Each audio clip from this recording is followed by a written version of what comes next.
I'm thinking about kebabs today. Should I make it? I think I should.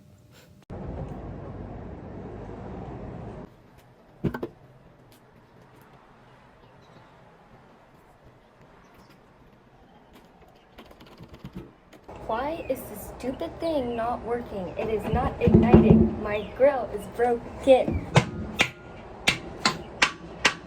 Whoa, what are you doing? Stop abusing the grill.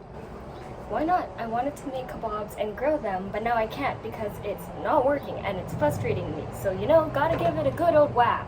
Well, you do know, there are other ways you can make kebabs, right? You don't have to grill them. Although it may be the best way to do it, you can also put it in the oven.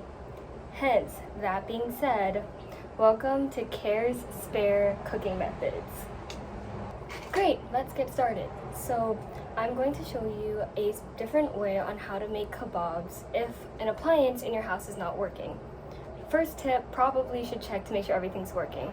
Unlike my dear friend here, who did not. I will show you the process of how to prep your kebabs in the best way so they stick on the stick, as well as the cooking process, the baking process, and everything that you need to know within a short amount of time. We start with marinade prep. I grab all my measuring spoons and bowl. Then we do 1/4 cup of oil.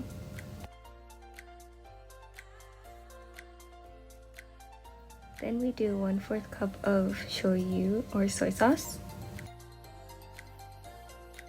Then we do 1.5 tablespoons of fresh lemon juice.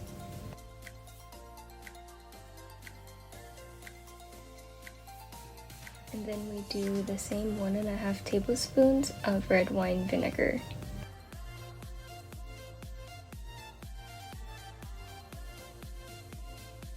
Next, we get the Worcestershire sauce and do 2.5 tablespoons of that.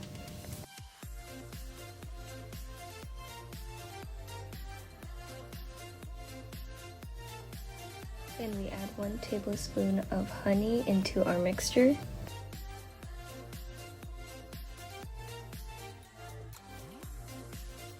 And then we do 2 teaspoons of Dijon mustard.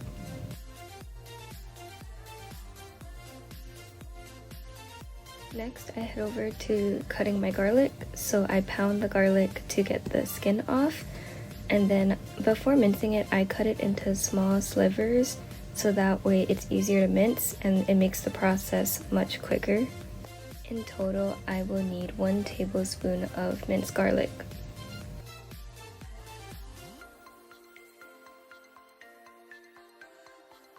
Once we are done mincing, we add it to the mixture and add some ground black pepper, and then we whisk it all together until everything looks well mixed. And ta-da! There's your marinade. Now onto our meat prep.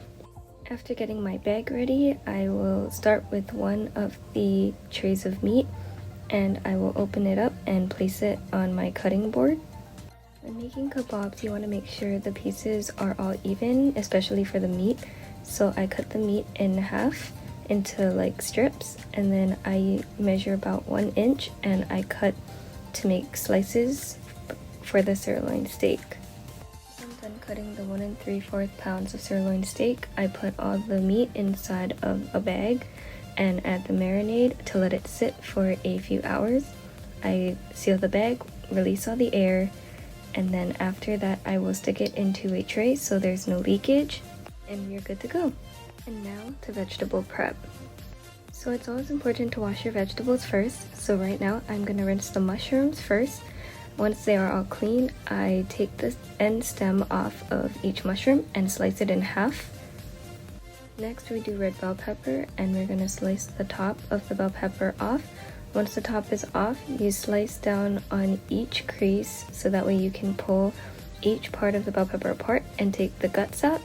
Once you do that, you can slice your bell pepper pieces in half and in half again to make little cube-sized shapes. We do the same process both with the green bell pepper and also with the yellow bell pepper.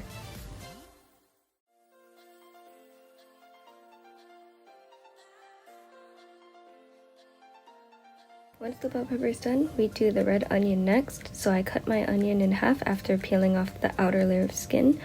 After that, I just make semi-big chunks. Vegetables are all done, so I seal it and put it in the fridge until I'm ready to make my kebabs. Now onto kebab prep.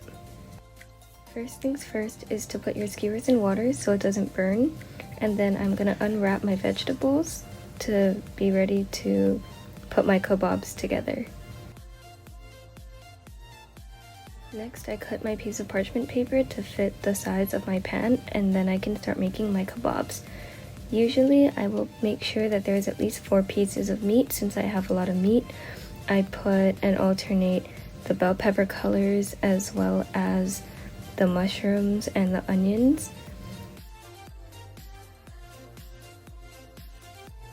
So I used about 2 baking sheets, so I can fit about 6 kebabs per tray.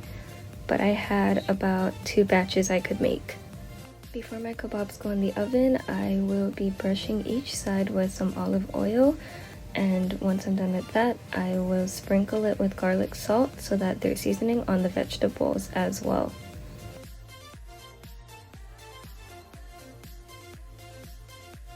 While I was making my kebabs, I preheat my oven to the temperature 425 degrees and press bake. Once the oven beeps, I know it's time to put them in, so I stick them in the oven, and then I will set a timer for about 11 minutes. Once the kebabs are out, I look to make sure that the meat is tender as well as the vegetables are not too crisp. Sometimes you may need to adjust the time depending on how long it takes to cook. And there you have it, there's your kebabs. So a few tips and tricks that could possibly help you is, first of all, there is always a plan B. Stay calm. Make sure you don't freak out if something in your kitchen isn't working, because there's always multiple methods to cooking. Also, when it comes to kebabs, of course grilling is the best method because you get the grill marks and you get the crunch of all the vegetables and everything. But even if you put it in the oven, at least you still get the flavor. When it comes to the meat, make sure it's marinated. Although it says only about 3 to 6 hours, it is very important for you to maybe do it overnight because you can get more seasoning, more flavor that way, especially since your vegetables are going to be more simply seasoned with garlic salt and salt and pepper. Thank you so much for watching Kara's Spare Cooking Methods. I will see you next time. This is Karen signing off.